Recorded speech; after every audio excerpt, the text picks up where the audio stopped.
Banda Aceh 56, Persiraja Banda Aceh dipastikan menjadi klub pertama yang terdegradasi dari Liga 1 musim tahun 2021 sampai tahun 2022.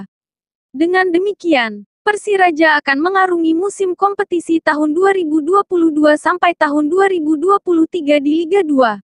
Dengan terdegradasinya Laskar Rencong ke Liga 2, maka dipastikan Liga 1 musim depan tanpa partisipasi klub asal Sumatera. Karena 3 klub yang promosi dari Liga 2 musim ini adalah Persis Solo, Rans Cilegon FC, dan Martapura Dewa United semuanya bermarkas di Pulau Jawa.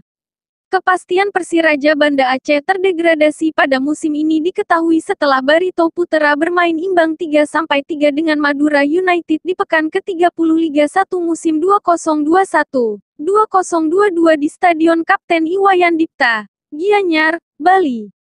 Hasil seri atau kemenangan untuk Barito Putra otomatis mengirim tim berjulukan Laskar Rencong tersebut ke Liga 2 musim depan. Tambahan 1 poin membuat Barito berada di peringkat ke-15. Mereka mengoleksi 28 angka dari 30 laga. Saat ini, Persiraja terjebak di dasar klasemen atau peringkat ke-18 dengan mengoleksi 13 poin.